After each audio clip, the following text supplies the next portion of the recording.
नमस्कार दोस्तों, दमयंती क्लासेस में आपका बहुत स्वागत है। आज का क्लास हमारा जो है वो ब्रिटिश शासन के दौरान जो भी क्षेत्रीय विद्रोह हुए हैं उनसे रिलेटेड आज का हमारा सेकेंड क्लास है। ठीक है, फर्स्ट क्लास भी हम लोगों ने देख लिया है जिसमें कुछ जो इम्पोर्टेंट इंडियन रिवोल्ट्स थे उसको हम लोगों ने देखा, जिनमें नील विद्रोह, भील विद्रोह, सन्यासी विद्रोह, रंगपुर विद्रोह, फ़कीर विद्रोह, मुंडा विद्रोह, ऐसे इम्पोर्टेंट विद्रोह हमने देखे हैं। या तो आप मेरे चैनल पर वो वीडियो देख सकते हैं या लिंक मैं डिस्क्रिप्शन बॉक्स में दे दूँगी, वहाँ से आप देख सकते हैं। और आज की क्लास में भी हम लोग कुछ इम्पोर्टेंट और जो विद्रोह हैं उनको देखेंगे। आज की क्लास में भी ये पूरा नहीं हो पाया है, इसके लिए हमें एक क्लास और लगेगा, तो हम लोग वो भी देखेंगे। और ये जो सेक्शन है क्षेत्रीय जो विद्रोह हुए हैं अंग्रेज़ों के विरुद्ध, ये बहुत ही इम्पोर्टेंट सेक्शन है। इससे हर तरह के एग्ज़ाम में क्वेश्चंस आते हैं, तो ज़रूर आप लोग ये वीडियो देखिए और इससे फ़ायदा उठाइए। क्लास की शुरुआत हम लोग मोपला विद्रोह से करते हैं। ठीक है, मोपला विद्रोह को मालाबार विद्रोह के नाम से भी जाना जाता है। मालाबार विद्रोह, मोपला विद्रोह को मालाबार विद्रोह के नाम से भी जाना जाता है। अब ये जो मालाबार है इसको हम लोग समझते हैं कि ये कहाँ है। ठीक है, इसीलिए मैं कहती हूँ कि ये मेरा जो क्लास है ना डिटेल्ड रहता है। इसमें आपको इस तरह से मैं समझाने की कोशिश करती हूँ कि चीज़ें आपको याद हो जाएं, रटने की ज़रूरत ना हो। और जब आप किसी चीज़ को समझकर पढ़ते हो ना तो वो आपके दिमाग में बिल्कुल सेट हो जाती है। ठीक है, और इंटरेस्ट भी आता है। ठीक है, लोग कहते हैं हिस्ट्री में इंटरेस्ट नहीं है, बट आप चीज़ों को रटने की जगह समझकर अगर आप पढ़ते हो ना तो वो आपको बहुत इंटरेस्टिंग लगता है और दिमाग में परमानेंट सेट हो जाता है। तो मेरी कोशिश रहती है कि मैं हर चीज़ को आपको डिटेल डिस्क्राइब करके बताऊं। ठीक है, तो मैं मालाबार को एक बार आपको समझा दूं कि ये जो मालाबार क्षेत्र है ये पश्चिमी घाट और अरब सागर के बीच की एक संकीर्ण पट्टी है, जो केरल राज्य के अधिकांश भाग और कर्नाटक के कुछ तटीय क्षेत्रों को कवर करता है। ठीक है, और बेसिकली अगर मालाबार पूछता है एग्ज़ाम में कि कहाँ है तो हम लोग केरल ही पिक करेंगे। ये मैंने आपको डिटेल बताया कि मालाबार का क्षेत्र कहाँ है, क्या है, लेकिन एग्ज़ाम में केरल ही अगर पूछता है मालाबार कहाँ है तो केरल ही हम लोग पिक करेंगे। ठीक है, तो मालाबार कहाँ है ये हम लोगों ने समझ लिया। अच्छा, अब इसका जो काल है, कब हुआ था मोपला विद्रोह, तो 1920 में शुरू हुआ था और 1922 तक चला था। ठीक है, लेकिन एग्ज़ाम में आपको ऑप्शन 1921 अधिकतर देता है, जो कि सही ऑप्शन है। ठीक है, तो आप वहाँ 1921 भी पिक कर सकते हैं। वैसे 1920 में स्टार्ट होके 1922 तक चला था। ठीक है, नेतृत्वकर्ता अली मुस्लियार थे। ठीक है, मोपला विद्रोह के जो नेता थे वो अली मुस्लियार थे, जिनके बारे में बताया जाता है कि ये तिरुरंगदी मस्जिद जो केरल की है उसके उस वक्त के इमाम थे। ठीक है, तो अली मुस्लियार पूछेगा मोपला विद्रोह के नेता कौन थे या किसके नेतृत्व में हुआ, तो अली मुस्लियार हमारा आंसर होगा। अब ये जो मोपला विद्रोह है इसके बारे में हम एक बात देखते हैं कि ये जो विद्रोह था ये खिलाफत आंदोलन के सहयोग में, मतलब खिलाफत आंदोलन को सहयोग देने के लिए ये मोपला विद्रोह वहाँ के मोपला मुसलमानों ने या किसानों ने जो थे उन्होंने आरंभ किया था। लेकिन इस विद्रोह में आगे चलकर हिंदुओं का भारी नरसंहार किया गया, जिसकी चर्चा भीमराव अंबेडकर की एक बुक है पाकिस्तान और पार्टीशन ऑफ इंडिया। ठीक है, बुक का नाम है पाकिस्तान और पार्टीशन ऑफ इंडिया। ठीक है, यहाँ से आपको एक और जनरल नॉलेज का भी क्वेश्चन मिल गया। अगर पूछ देता है बुक ऑथर में कि पाकिस्तान और पार्टीशन ऑफ इंडिया के लेखक कौन है तो भीमराव अंबेडकर हैं। ठीक है, भीमराव अंबेडकर। तो इनकी जो ये बुक है इसमें भी इस विद्रोह की चर्चा हुई है और जो हिंदुओं का नरसंहार हुआ था उसके बारे में भी विस्तृत रूप से इस बात की चर्चा हुई है। ठीक है, तो मोपला विद्रोह का प्रभावित क्षेत्र मालाबार, समय 1920 से 1922, नेता या नेतृत्वकर्ता अली मुस्लियार थे। नेक्स्ट हम देखते हैं ताना भगत आंदोलन। ठीक है, ताना भगत आंदोलन ये एक ऐसा विद्रोह था जो उरांव जनजाति जो थी उन लोगों ने की थी। इसका प्रभावित क्षेत्र झारखंड है। ठीक है, झारखंड का जो छोटा नागपुर पठार क्षेत्र है वो ताना भगत आंदोलन से जुड़ा है। समय की अगर हम बात करें तो 1914 से शुरू हुआ और 1920 तक चला। नेतृत्वकर्ता इसके जतरा भगत, बहुत ही फेमस नाम है, जतरा भगत थे। ठीक है, ताना भगत आंदोलन के नेतृत्वकर्ता जतरा भगत थे। इनके साथ साथ बलराम भगत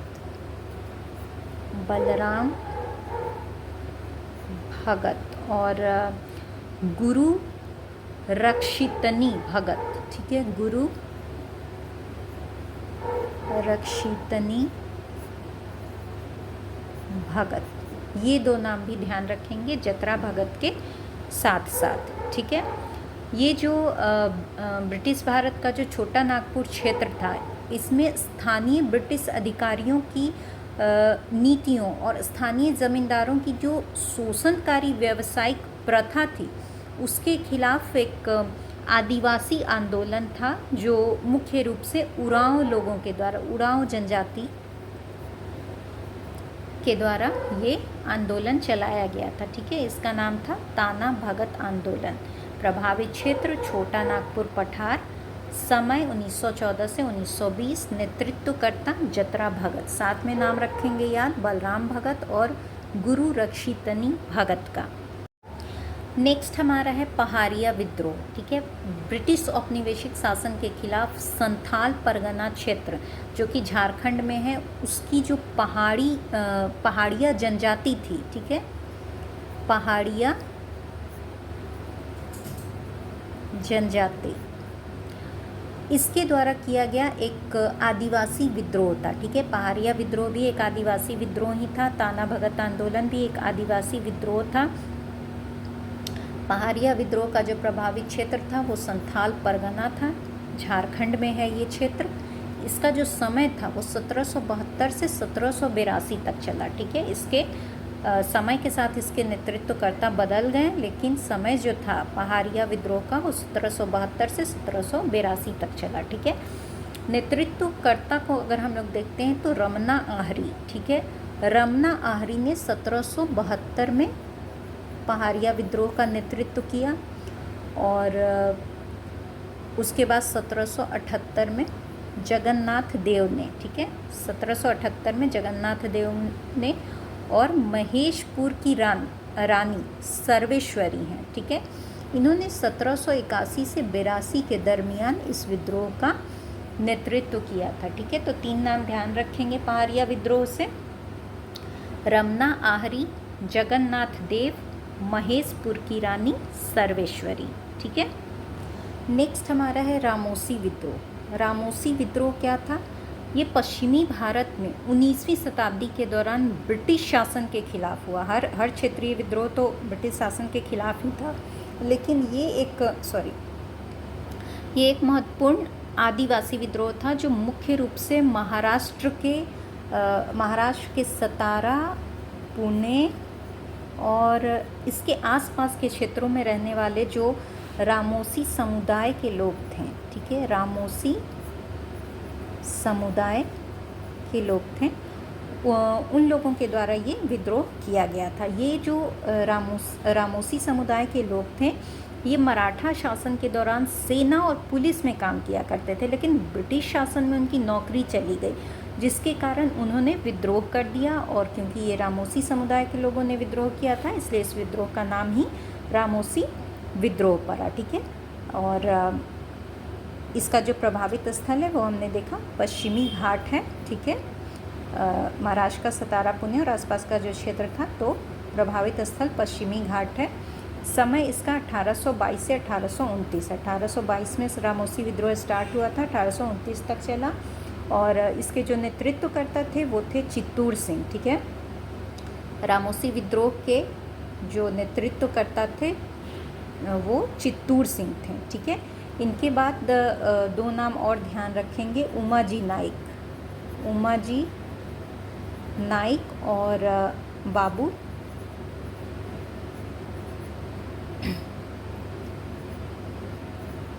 त्रयंबकम सावंत।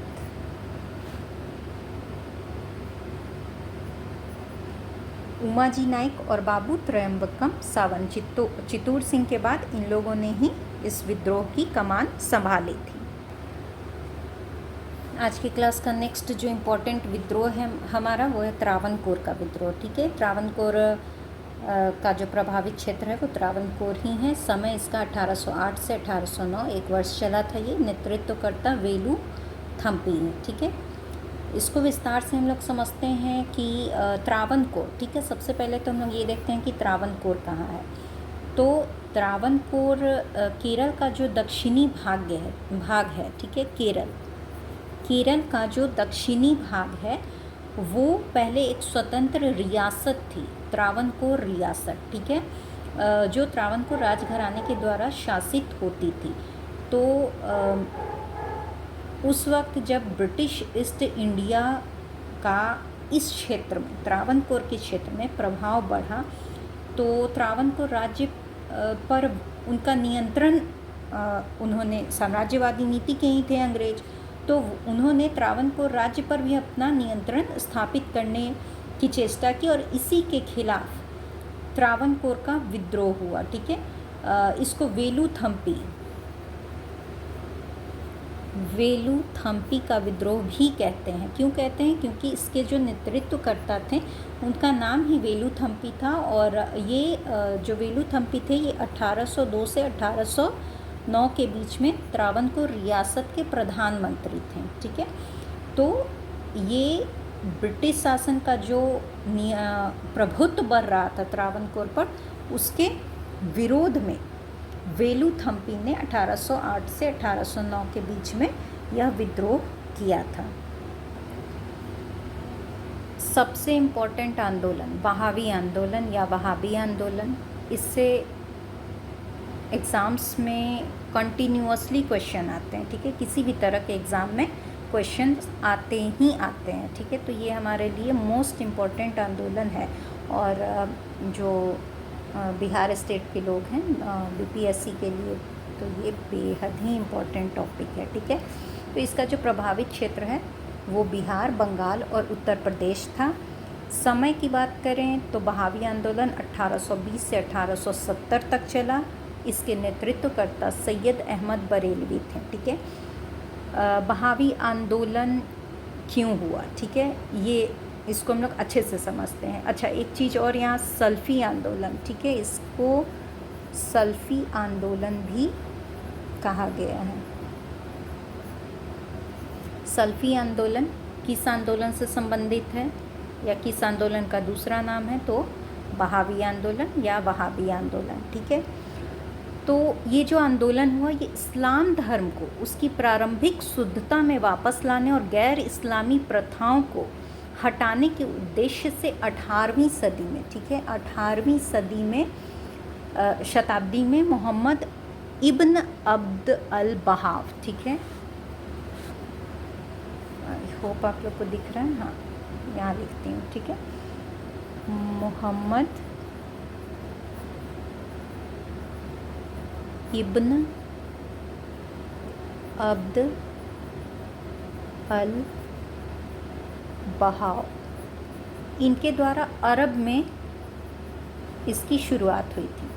18वीं शताब्दी में मोहम्मद इब्न अब्द अल बहाव ने अरब में बहावी आंदोलन की शुरुआत की थी और भारत में इसे लाने का श्रेय सैयद अहमद बरेलवी को जाता है, ठीक है। भारत में सैयद अहमद बरेलवी बहावी आंदोलन के नेता या नेतृत्वकर्ता थे। हालांकि इस्लाम धर्म में सुधार के अतिरिक्त भारत में बहावी आंदोलन ने ब्रिटिश शासन को भी एक चुनौती के रूप में देखा और उसका विरोध किया था। ठीक है, भारत में मुख्य रूप से बिहार में, ठीक है, इसका पटना इसका प्रमुख केंद्र था बहावी आंदोलन का।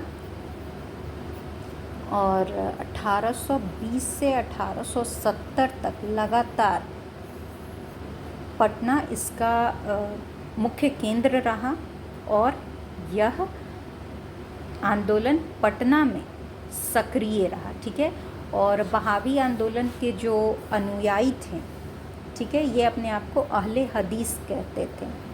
अहले हदीस, ये अपने आप को अहले हदीस कहते थे। ठीक है, मुख्य रूप से तो ये पटना में था। इसके अतिरिक्त बहावी आंदोलन बंगाल, रोहिलखंड और उत्तर पश्चिमी सीमा प्रांत जैसे क्षेत्रों में भी फैला हुआ था। ठीक है, तो यहाँ से जो एग्ज़ाम के लिए जो इम्पॉर्टेंट चीज़ है वो हमें देखना है कि नेतृत्वकर्ता अक्सर पूछता है, बहावी आंदोलन का नेतृत्वकर्ता। ठीक है, तो भारत में सर सैयद अहमद बरेलवी थे और ये अरब में इसकी शुरुआत हुई थी।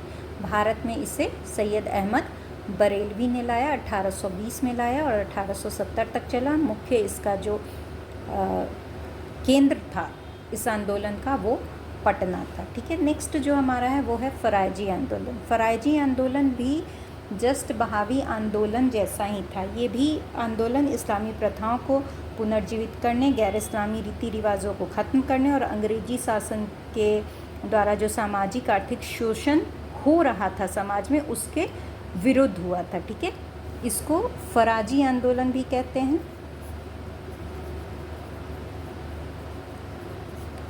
ठीक है, और इसका जो प्रभावित क्षेत्र था वो बंगाल था।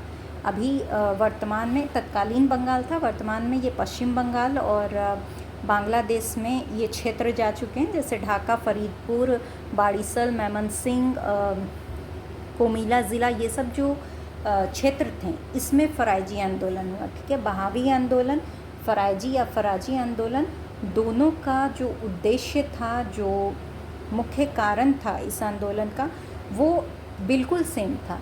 बहावी आंदोलन का केंद्र पटना बिहार रहा और फ़रायजी आंदोलन का जो केंद्र रहा वो बंगाल रहा, जो कि तत्कालीन बंगाल था, अभी बांग्लादेश और पश्चिम बंगाल में ये चला गया। ठीक है, और इसका जो समय था वो था 1838 से 1848। ठीक है, इसके जो नेतृत्वकर्ता थे वो हाजी शरीयतुल्लाह। ठीक है, यह फ़रायजी आंदोलन या फ़रायजी आंदोलन बंगाल में हाजी शरीयतुल्लाह ने शुरू किया था और इसमें इन दुद्दू मियाँ इनके पुत्र थे। ठीक है, इन्होंने भी इसका नेतृत्व किया था। ठीक है, हाजी शरीयतुल्लाह फ़रायजी आंदोलन के नेतृत्वकर्ता थे। ठीक है, आगे हम लोग देखते हैं पॉलीगर विद्रोह। ठीक है, पॉलीगर, सबसे पहले तो हम लोग इसको समझते हैं। दक्षिण भारत में 16वीं से 18वीं शताब्दी के दौरान विजयनगर साम्राज्य, मदुरै नायकों और काकतीय राजवंश जैसे शासकों के अधीन जो सामंत के रूप में काम करते थे उन्हीं को पॉलीगर कहा जाता था। ठीक है, तो इन पॉलीगरों को जो छोटे क्षेत्र थे जिसको पलयम कहते थे वो दिए जाते थे और वहाँ का प्रशासन ये पॉलीगर देखते थे। इन्हीं के देख रेख में उन छोटे क्षेत्रों का प्रशासन चलता था। जब अंग्रेज़ों ने इन पॉलीगरों के क्षेत्रों में अपनी प्रशासनिक व्यवस्था लागू करने की कोशिश की, क्योंकि वो तो साम्राज्यवादी नीति से काम करते थे, तो उन्होंने इन क्षेत्रों में भी जो पॉलीगरों के अधीन थी उसमें भी अपनी प्रशासनिक व्यवस्था लागू करने की कोशिश की। तब उन्होंने जो ये पॉलीगर थे ये अंग्रेज़ों के विरुद्ध हो गए और विद्रोह कर दिया। इसे ही पॉलीगर विद्रोह के नाम से जाना जाता है। ठीक है, और इसका प्रभावित क्षेत्र है तमिलनाडु। ठीक है, तमिलनाडु का तिरुनेलवेली क्षेत्र। पॉलीगर विद्रोह कहाँ हुआ था? तमिलनाडु का तिरुनेलवेली क्षेत्र। ठीक है, ध्यान रखेंगे। अच्छा, समय इसका 1799 से 1805 है, कहीं कहीं 1801 भी है, लेकिन चलता रहा 1805 तक, ठीक है। तो 1799 में पॉलीगर विद्रोह आरंभ हुआ था तमिलनाडु के तिरुनेलवेली क्षेत्र में, ठीक है। नेतृत्वकर्ता की बात करें तो वीर पांड्या कट्टा बोमन, ठीक है, इन्होंने इस विद्रोह की शुरुआत की थी। ये भी एक पॉलीगर ही थे। तो वीर पांड्या कट्टा बोमन ने इसकी शुरुआत की थी। अच्छा, एक चीज़ मैं आपको बता दूं, ये तो आज का क्लास यहाँ समाप्त होता है, लेकिन एक चीज़ आप ध्यान रखेंगे कि आपको मिलान में, ठीक है, ये भी क्वेश्चन दे देगा कि इस मिलान में क्या सही है क्या गलत है, या सही मिलान करे, ए का क्या होगा, बी का, ऐसे जो क्वेश्चंस आते हैं, ठीक है। तो उसमें भी आपको आंदोलन और उसका जो नेतृत्व करता है या जो संबंधित नेता है उसका नाम देगा, उसमें आपको सही मिलान करना है, ठीक है। जैसे अगर वहाबी आंदोलन दे रहा है, ठीक है, तो वहाबी आंदोलन, पॉलीगर विद्रोह, फरायजी, त्रावणकोर, यही हम लोग 4 है, इसको देख लेते हैं। त्रावणकोर है, इसके वेलुथम्पी हैं। वहाबी आंदोलन सर सैयद अहमद बरेलवी हैं। फरायजी आंदोलन हाजी शरीयतुल्ला हैं। पॉलीगर विद्रोह इसका दे देगा बिरसा मुंडा, ठीक है। तो ये सही, इनमें से कौन सही है कौन गलत है, उसमें आप इन चीज़ों पर भी ध्यान करते चलेंगे कि ऐसे भी क्वेश्चंस आते हैं, ठीक है।